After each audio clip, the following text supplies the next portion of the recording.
Hi everyone. Today I want to read you a poem. It was one of my favourites at school. I hope you enjoy it as much as I do. The Highwayman. The wind was a torrent of darkness among the gusty trees.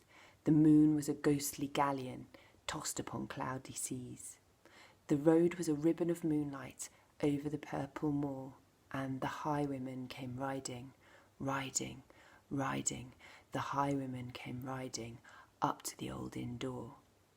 He'd a French cocked hat on his forehead and a bunch of lace at his chin, a coat of the claret velvet and breeches of brown doe skin. They fitted with never a wrinkle, his boots were up to the thigh. He rode with a jewelled twinkle, his pistol butts a twinkle, his rapier hilt a twinkle, under the jewelled sky. Over the cobbles he clattered and clashed in the dark inn yard, and he tapped with his whip on the shutters, but all was locked and barred. He whistled a tune to the window, and who should be waiting there but the landlord's black-eyed daughter, Bess the landlord's daughter, plaiting a dark red love knot into her long black hair. And dark in the dark of the old inn yard, a stable wicket creaked, where Tim the ostler listened. His face was white and peaked. His eyes were hollows of madness, his hair like mouldy hay. But he loved the landlord's daughter, the landlord's red-lipped daughter. Dumb as a dog he listened, and he heard the robber say, "One kiss, my bonny sweetheart, I'm after a prize tonight, but I shall be back with the yellow gold before the morning light. Yet if they press me sharply and harry me through the day, then look for me by moonlight, watch for me by moonlight. I'll come to thee by moonlight, though hell should bar the way." He rose upright in the stirrups. He scarce could reach her hand, but she loosened her hair in the casement. His face burned like a brand. As the black cascade of perfume came tumbling over his breast, he kissed its waves in the moonlight, oh sweet black waves in the moonlight. Then he tugged at his rein in the moonlight and galloped away to the west. He did not come in the dawning. He did not come at noon. Out of the tawny sunset before the rise of the moon, when the road was a gypsy ribbon looping the purple moor, a red coat troop came marching, marching, marching. King George's men came marching up to the old inn door. They said no word to the landlord, they drank his ale instead. But they gagged his daughter and bound her to the foot of her narrow bed.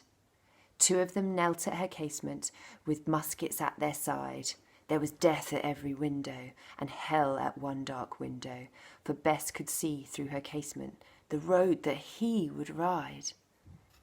They had tied her up to attention with many a sniggering jest. They had bound a musket beside her with the muscle beneath her breast. "Now keep good watch," and they kissed her. She heard the dead man say, "Look for me in the moonlight, watch for me by moonlight. I'll come to thee by moonlight, though hell should bar the way." She twisted her hands behind her, but the knots all held good. She writhed her hands till her fingers were wet with sweat or blood. They stretched and strained in the darkness, and the hours crawled by like years, till now on the stroke of midnight, cold on the stroke of midnight, the tip of one finger touched it. The trigger at least was hers. The tip of one finger touched it. She strove no more for the rest. Up she stood to attention with the muscle beneath her breast. She could not risk their hearing. She could not strive again, for the road lay bare in the moonlight, blank and bare in the moonlight, and the blood of her veins in the moonlight throbbed to her lover's refrain. Tuk, tuk, tuk, tuk. Had they heard it? The horse hoofs ringing clear. Tuk, tuk, tuk, tuk, in the distance. Were they deaf that they did not hear? Down the ribbon of moonlight, over the brow of the hill, the highwaymen came riding, riding, riding. The redcoats looked to their priming. She stood up straight and still. In the frosty silence, in the echoing night, nearer he came and nearer. Her face was like a light. Her eyes grew wide for a moment. She drew in one last breath. Then her fingers moved in the moonlight. Her musket shattered in the moonlight. shattered her breast in the moonlight, and warned him with her death. He turned and spurred to the westward. He did not know who stood, bowed with her head over the musket, drenched with her own blood. Not till the dawn he heard it, and slowly blanched to hear how Bess, the landlord's daughter, the landlord's black-eyed daughter, had watched for her love in the moonlight and died in the darkness there.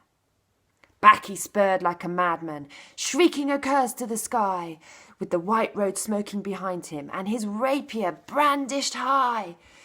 Blood red were his spurs in the golden noon, wine red was his velvet coat, when they shot him down on the highway, down like a dog on the highway, and he lay in his blood on the highway, with a bunch of lace at his throat.